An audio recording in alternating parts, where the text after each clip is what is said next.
Hi, good morning, everyone.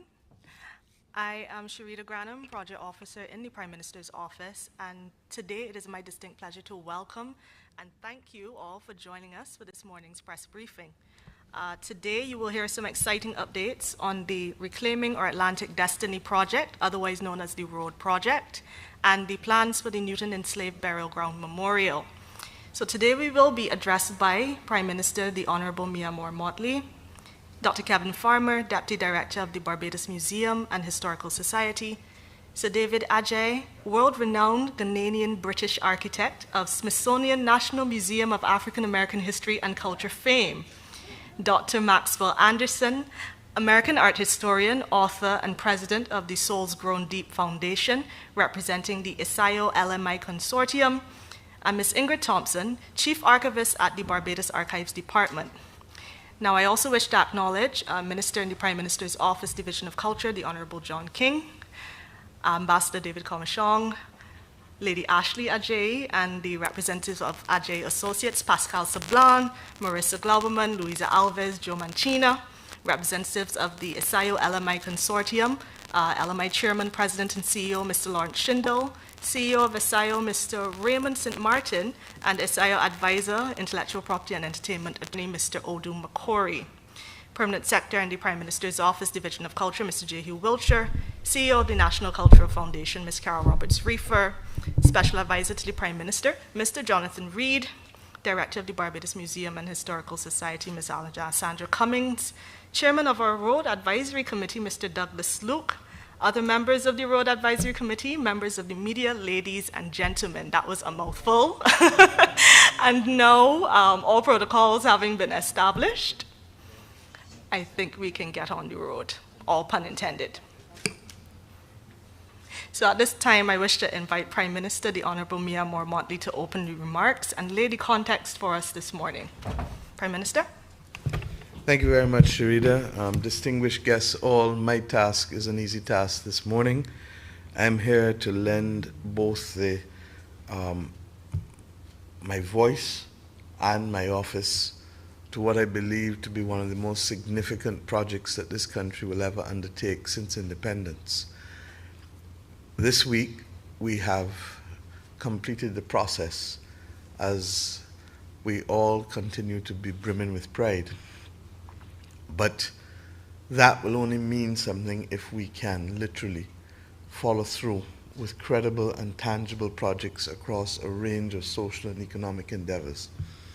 One of the first ones that this government has chosen to support is the road project, Reclaiming Our Atlantic Destiny, which allows us to be able to bring to fruition work that has been undertaken over the last 40 or so years in this nation.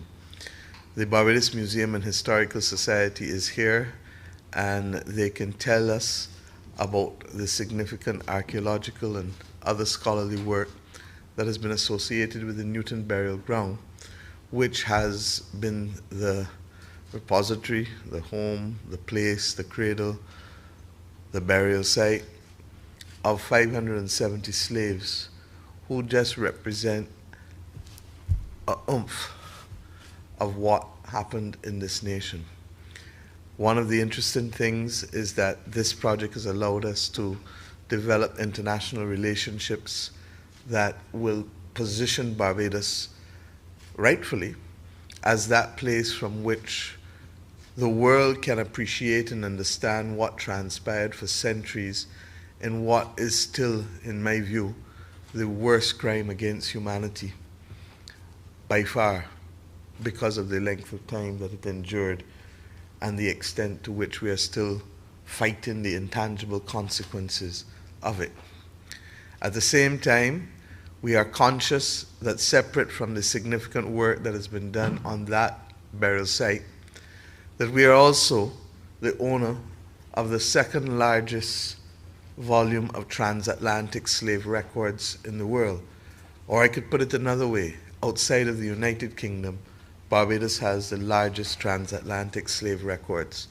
And to that extent, we believe that we have first a moral duty to protect them, two, a duty to share with them, share our people share with our people those records, and to ensure that our people, Barbadians, understand all aspects of what happened to us when we came to this land, where we went, how we did it, every aspect of our life that can be gleaned from those records.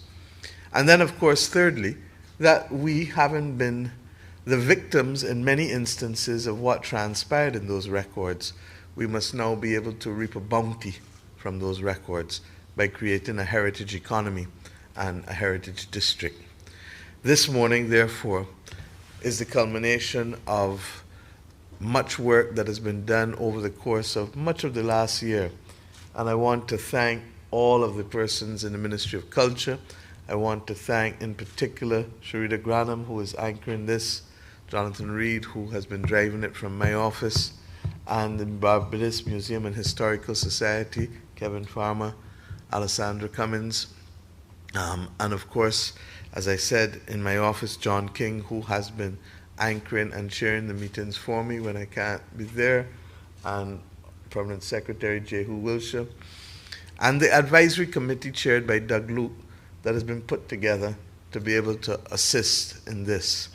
I also want to thank the National Cultural Foundation. Their work will continue. I believe that they are this morning, Mrs. Roberts-Reefer and others. There are 3 other aspects of the project that we've started to develop, and they're not as far as advanced as this aspect, but they are moving ahead nevertheless with speed. One, we are talking to Codrington College about the establishment of a spiritual university there that will reflect not just the Abrahamic faiths, but all of the religions of the world, because we believe that Barbados can be that place that helps to show the world how different religions can coexist in a small space. And we're hoping that we will have international linkages, but you will hear more about that as we go forward, in the same way that you're hearing about today after 9 months, 10 months of work. Similarly, we want to speak to the University of the West Indies, and I've said this publicly already. We feel that there should be a school of public policy focusing on small island developing states, our opportunities, our challenges, our development policy framework. And finally, as Senator Reverend Rogers reminded us so eloquently in the Independence Service last Sunday, we need to tell our stories. And telling our stories requires that we develop a film industry, an indigenous film industry, as well as leveraging Barbados as that site for persons who want to be able to do filming here, and marrying the two in a hope to be able to increase the quality of skills, the quality of equipment, and the things that are necessary to make a successful film industry. We have many, many, many stories to tell, so that we are in the process. We've received a proposal looking at how we can redo some of our older installations into that kind of soundstage, and we are in the process of starting those discussions at a very early stage. But this, one of the 4 projects, is ready to go. And because it is ready to go, I'd like to hand over now to the others so that they can share with you. And I'll speak at the end, because I think when I speak at the end, I'll be speaking to a room that is far more sensitized and far more moved as to why this is not, let me put it a different way, as to why this is both a moral imperative and an economic necessity. Thank you.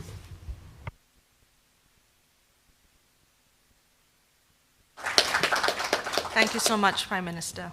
We will now hear from Dr. Kevin Farmer, Deputy Director of the Barbados Museum and Historical Society. I'm sorry, I was reminded that it is Mr. and not Doctor, but you know, he could trick you. He could. Before Kevin speaks, I've deliberately not introduced you to the consortium because I want the magic to unfold. So there's no disrespect, Sir David.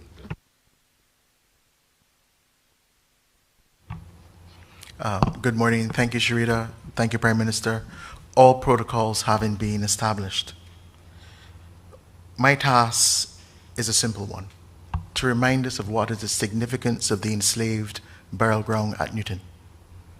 That enslaved burial ground, created in 1660 and until the 1834 Emancipation Declaration was a cemetery for the enslaved who worked on that plantation. The enslaved were displaced at emancipation, and their sites, both villages and burial grounds on this island, underwent a system of erasure. What remained was recovered in the 1970s through the oral testimony of a descendant of those buried there, while speaking to the researchers Jerome Handler and Frederick Lang. That led to the site being excavated, and what was found was, at that time, seminal, and it still remains so. Newton burial ground, as excavated, is the only extant communal enslaved burial ground used by a singular plantation in this hemisphere. The rarity of the site's authenticity and integrity is unparalleled.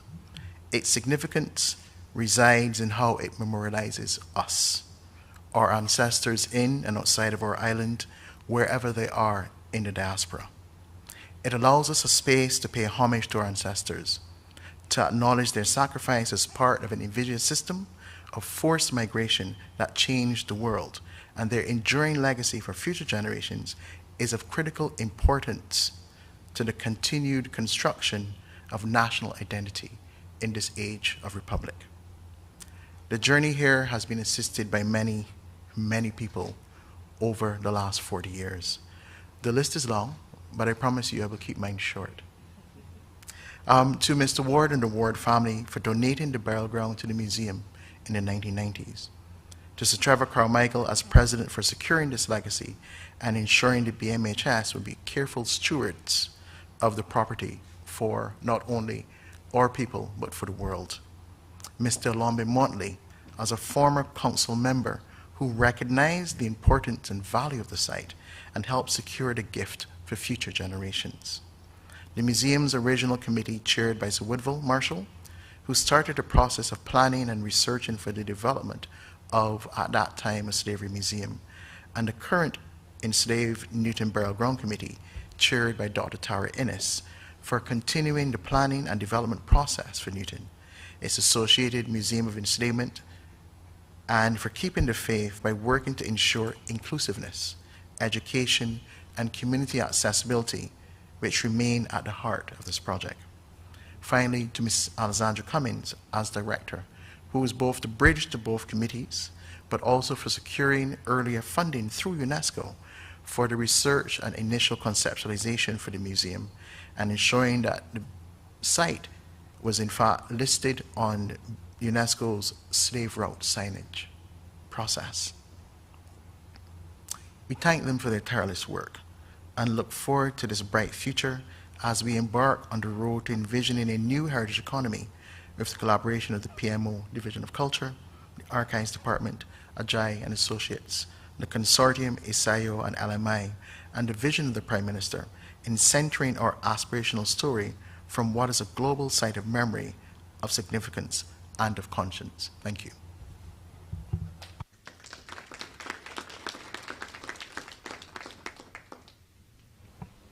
Thank you, Mr. Farmer. We are going to keep this going and now go to Sir David Ajay, who will now give his presentation. Thank you. All protocols observed in this room. If I may, and perhaps, Sharida, I probably should just give Sir David his due. Sir David Ajay is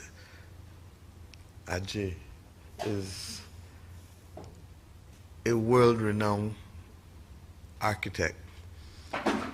You will best know him, this part of the world, for his magnificent work in the African American Museum in Washington, D.C., which was designed by himself and his firm, and for the considerable other work that he's doing in the Middle East, in Africa, in Europe, in America.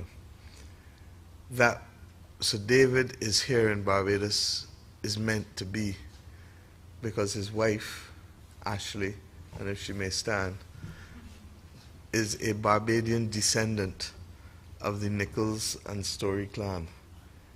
Nothing about what we are doing here happens by accident. Thank you. We are absolutely honored that when we met less than 6 months ago, Sir David agreed to undertake this project.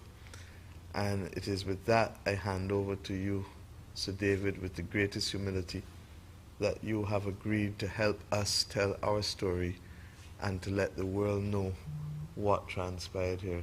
Thank you so much. Thank you, both you and Ashley.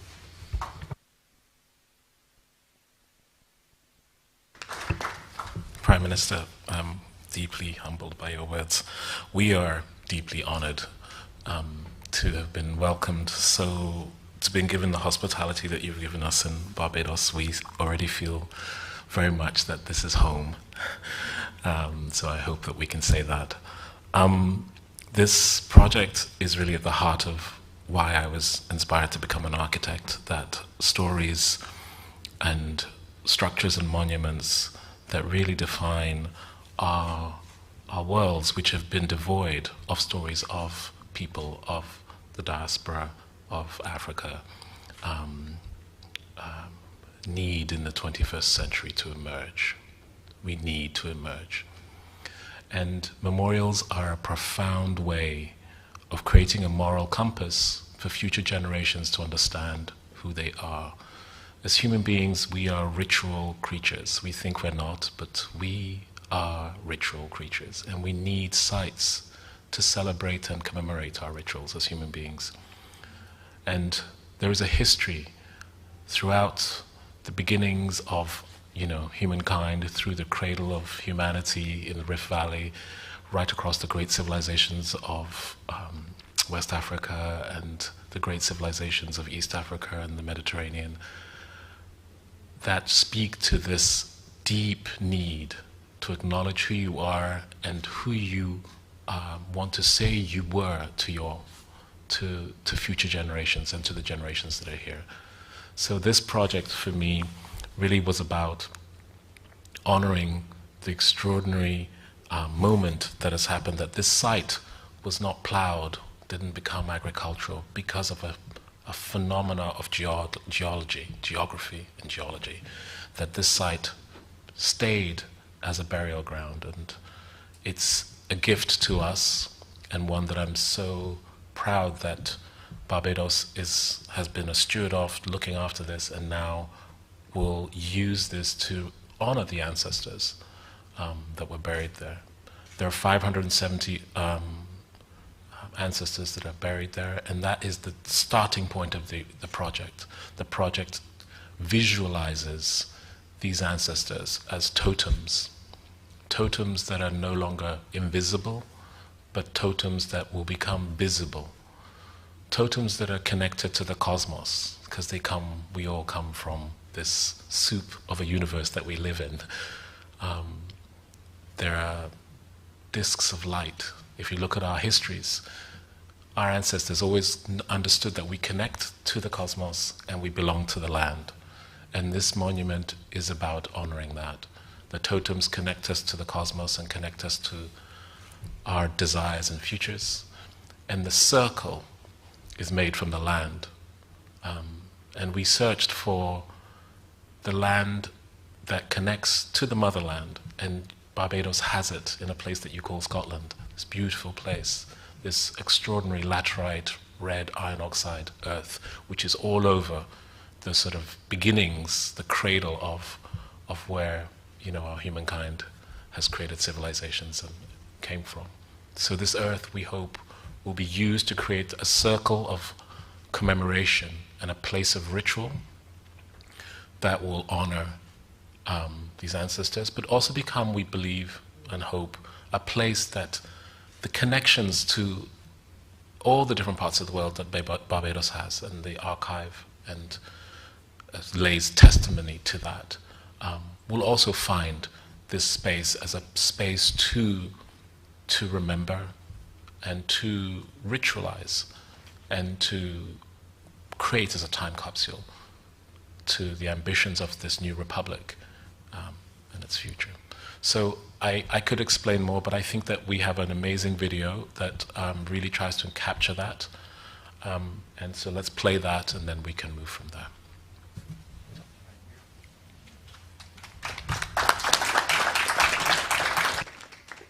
Masa baby won't kill me, oh. Masa baby won't kill me, oh. Masa baby won't kill me, oh. For he kill me, he ship me regular.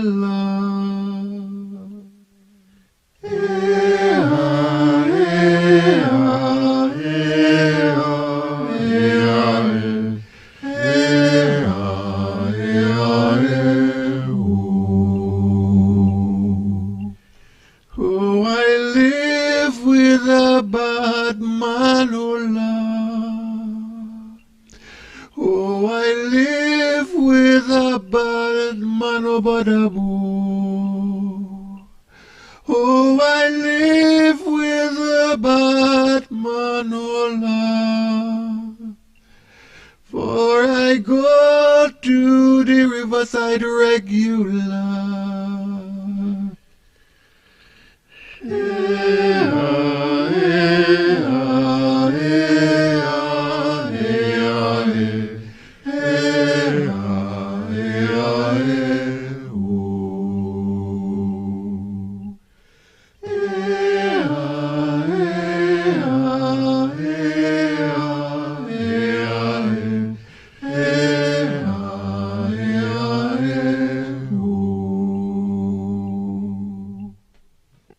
Masa baby won't kill me, oh. Masa baby won't kill me, oh. Masa baby won't kill me, oh. For he kill me, he ship me regular.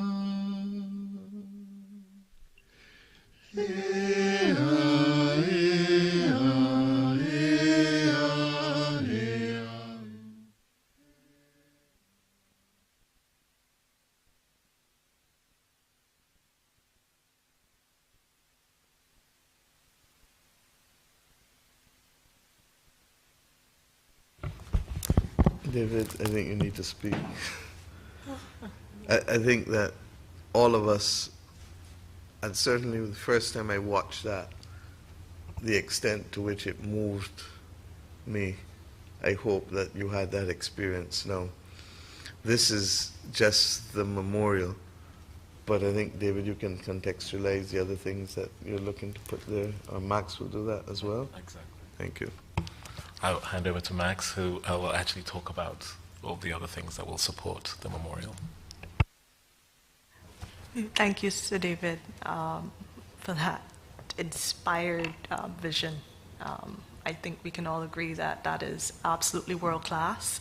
To give you your credit, as the Prime Minister said, we do know that your most well-known commission to date was the Smithsonian National Museum of African American History and Culture.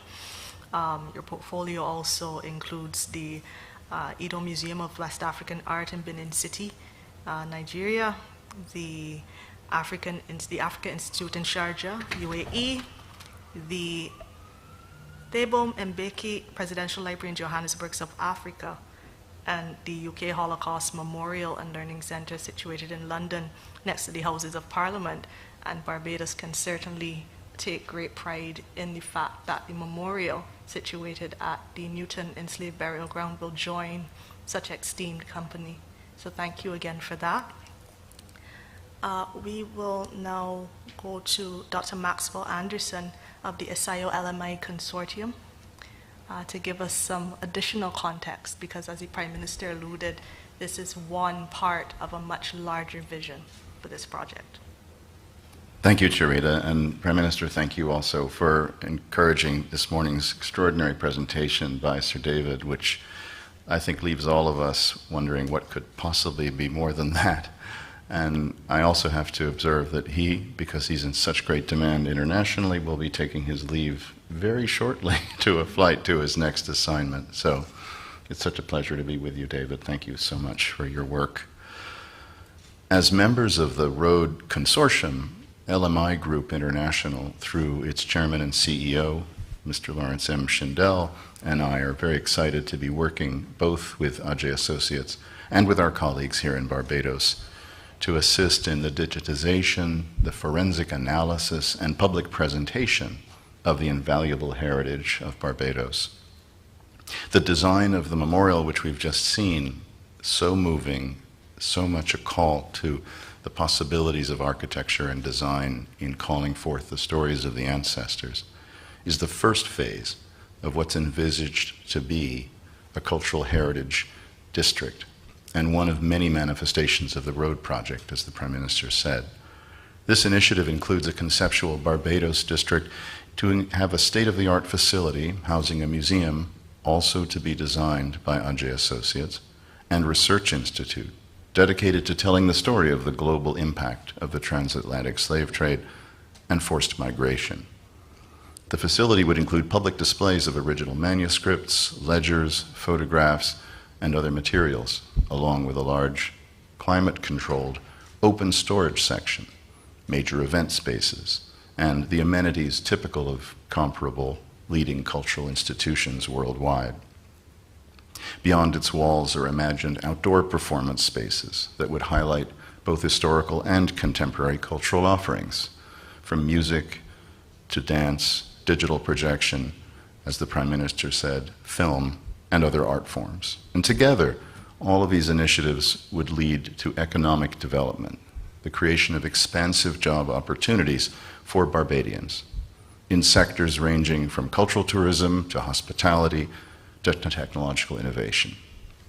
The new facility would also include a genealogical research institute, which brings ample potential for partnerships, bridging the University of the West Indies with peer institutions undertaking related research, particularly in the United States to start, at Harvard, the University of California, Emory, Rice University, and the aforementioned Smithsonian National Museum of African American History and Culture, designed by Ajay Architects.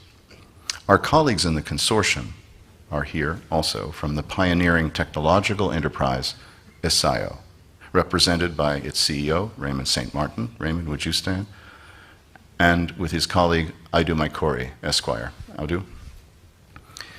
They're exploring the ample uses of their proprietary software in protecting Barbados's ownership pertaining to the heritage data and records, while amplifying this information by surfacing and connecting the stories of Barbados's people, culture, places, and significant objects. I'll close by saying that none of this, of course, would be possible without the rich documentary heritage so carefully stewarded by the Archives Department, which is at the center of the vast opportunities to be explored and unearthed and build out of Barbados's archival and heritage economy. And so through the digitization of its collections, strategic research, partnerships, the integration of pioneering technologies, Barbados can position itself as a global leader in technical expertise in the conservation, preservation, academic research, and organization of archival artifacts surrounding the unique socio-historical experience and positioning which we've just seen given life to through the memorial. Thank you all very much.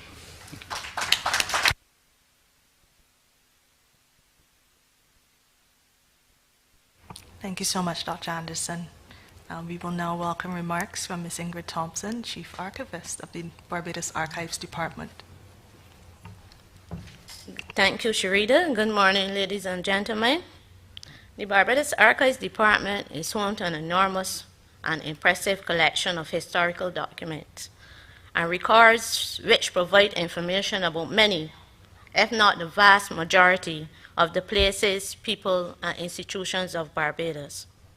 The department has within its holdings millions of pages of these documents, dating as far back as 1635.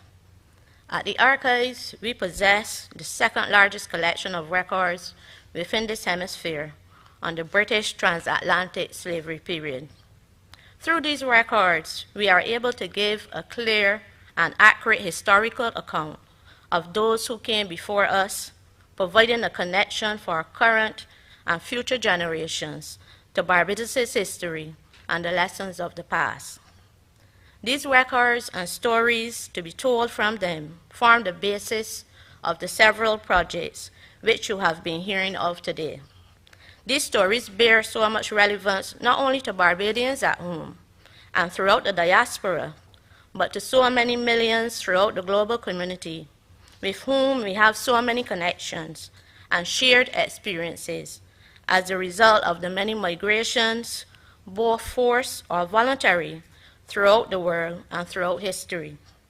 These archives preserve the memory of our country and the journey of our ancestors from their several destinations to and from Barbados.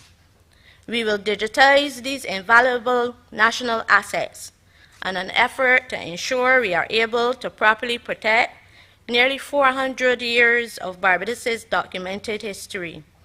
We know that any loss would have significant local ramifications, and given the critical relevance of Barbados' experience to world history, the effects would also be felt globally. Digitization positions the Archives Department to better serve the needs and demands of its increasingly diverse and digitally oriented clients. Additionally, it sets the foundation for us to introduce a suite of new revenue-generating opportunities for Barbadians to benefit from. As we engage with these records and unearth the many stories in their current format and future state, it is believed that on the heels of republicanism, a new national consciousness will emerge among our people, which can only be done to the benefit of all.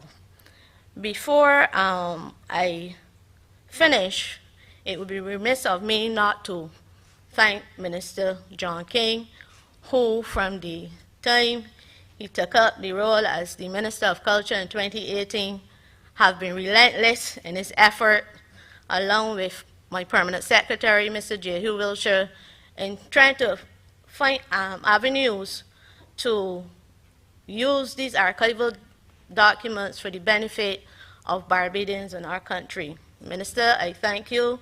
P.S. Wilshire, I thank you. I also want to thank staff at the Division of Culture and archive staff for their support over the years. This is the first time in my 35.5 years working in the archives that we have been having so much attention paid to us. And I want to thank everyone. I'm sure there are persons that do not even know there's an archives department in Barbados, but I want to thank everyone this morning. And as our Prime Minister always says, we know it's a lot of work. It's a very exciting journey, but as our Prime Minister always says, we got this. Thank you.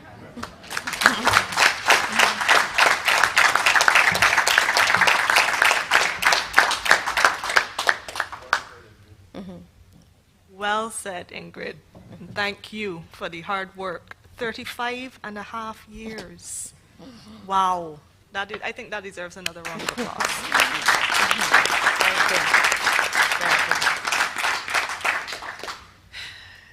So, Prime Minister, I would like to come back to you now for your closing remarks. Thank you very much. This week, Barbados set out on a new part of the journey. And I say new part of the journey because you will always hear me talk about the fact that we do this in relays, we do this in passing the baton. And each of us has a responsibility to carry that baton further than when we received it. I believe that this project will allow us to do so as a nation. It is being done first and foremost because the most important gift we can give our people and our children at this point in time is that sense of confidence and that sense of understanding of who we are. And that is why in almost everything that we have done, we've said that it starts with the acceptance of self, with loving who you see in the mirror, as Mr. Barr would say, and with appreciating that if we are going to talk about prosperity as a nation. Prosperity comes from productivity and ingenuity and innovation, and those come from an acceptance of self. I like to liken it to, and for those who are not cricketers, I apologize, but I like to liken it to timing the ball perfectly. You know when you have hit the ball perfectly or not. And you do that out of a sense of not only technical capacity, but also mental connection. It is no different in building a nation. And therefore, what we are seeking to do here, first and foremost, is rooted in shaping our people to be the best that they can be, to love who they see, and to honor both the past, the present, but also honor the future that they want to build. This country has a complex and difficult history. And that's why I said on Independence Day that we need to come to grips with having difficult conversations. This is the country that has the ignominy of being that place that created the slave code of 1661, which came to be the standard by which all others managed, exploited, and terrorized human beings as slaves. This is the country, and the work is still ongoing, that the historians are saying led also to a genocide by the plundering of others prior to the British settlement of those who lived here. That they lived here is not in doubt, because even us in the 20th century have found the artifacts of their existence. But that they were not present when the British came was largely because the British were not the first who came. We have a responsibility as a nation to help the world understand how it can recover from that greatest crime against humanity. And we have that responsibility because it was here that the modern institution of racism was perfected in the Americas. It is not something of which we are proud, but it is part of our history. And the lessons we learn as human beings is that even those things that don't make us proud cannot be erased, for they are collectively taken to become the sum total of our DNA and the sum total of who we are. No more so can South Africa erase the chapters of apartheid from the 20th century. It is because of that, and because of what we have inherited as a result of that, because in colonizing this nation, the British wanted to live here as well. And we therefore benefited from institutions being developed, even if the institutions were not available to all at the point of their development. But it is because of all of that that we have a solemn responsibility to ensure that we tell the story such that it never happens again. And let us not say that things don't happen again, because today looks a lot like 100 years ago, regrettably. We equally are the place where the first synagogue in the Americas is located here in this country. The oldest theological seminary in the Caribbean, and certainly one of the oldest in the Americas, is also located here. And we have to start looking around at what we have and seeing it differently, and allowing it to heal us, allowing it to empower us, allowing it to be able to earn for us in ways that it has not done before. And this morning, therefore, represents the culmination of that commitment. And Ingrid, I'm so glad that you contextualized it well, because for too long, the archives was just that place that some people went, a handful of people went, and as to whether and what happened to it, many didn't care. And I thank you for preserving over the years those records and all who would have worked with you. I know your predecessor, Christine Matthews, who also, when I served as a previous Minister of Culture, was adamant about its importance and its maintenance. And John, I thank you and DPS also for carrying the early parts and making sure that these things have to be recognized. The bottom line is that this will be a labor of love, but it won't only be financed by the government of Barbados. We wish we could do all on our own. We cannot, but we have the commitment to start and to do enough of it that we believe that other persons of like mind who recognize that this is a global asset and not just a Barbadian asset will also come to the fore. And that's one of the reasons why we've put together the consortium that we have to work alongside Ajay Associates in order to ensure that this project can be completed over the course of the next 3 years or so. We would love to have it completed by 2024, but at the very latest we are trying for 2025. And we have enough to start, and we believe that breaking it out into phases will allow us to be able to achieve that which might otherwise be seen incapable of being achieved, especially as we fight all of the other battles that we are fighting today as a nation. So with those words, I'd like to thank all of the persons. I'm conscious that Sir David is leaving us now. We thank all of you for being with us. This has been a special week, but we thank you more than anything else, everyone here. Everyone who is in this room is here for a reason, and you've in some way or another been part of the journey and will continue to be part of the journey.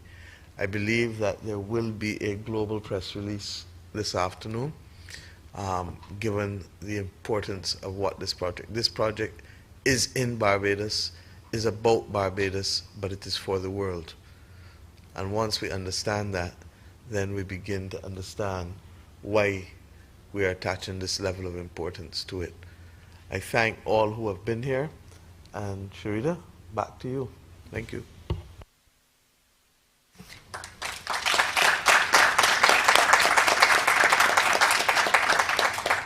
Thank you, Prime Minister, for summing that up so nicely. Very inspiring. We have a moral obligation to the generations that follow. At this time, we will now open the floor to questions from members of the media. And may I ask that you please identify yourselves and the media house you're representing before posing your questions. Thank you. Yes. So David, yes, we're acknowledging you. Thank you.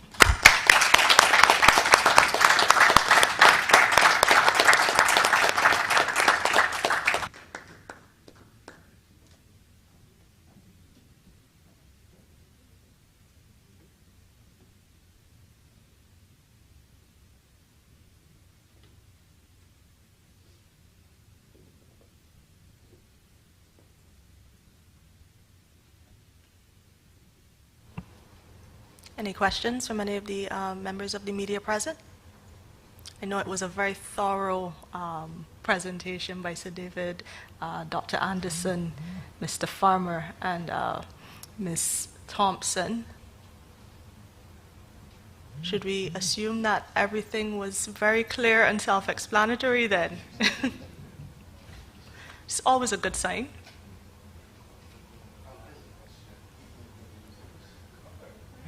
Wow. It's probably because they know that I have to leave here as well and go and speak in the debate on the vending bill, which settles the new deal for vendors in this country. Oh, they're waiting and for the next if ever there was a good day for this to be had, it is the day that we are launching this project too, because there's a symbiotic relationship between that debate and the project which we've just launched. So the gods are watching us and taking care of us. Thank you. We don't look give horses in the mouth at all. So thank you. That brings this morning's briefing to a close. Thank you so much for joining us, and have a wonderful day ahead.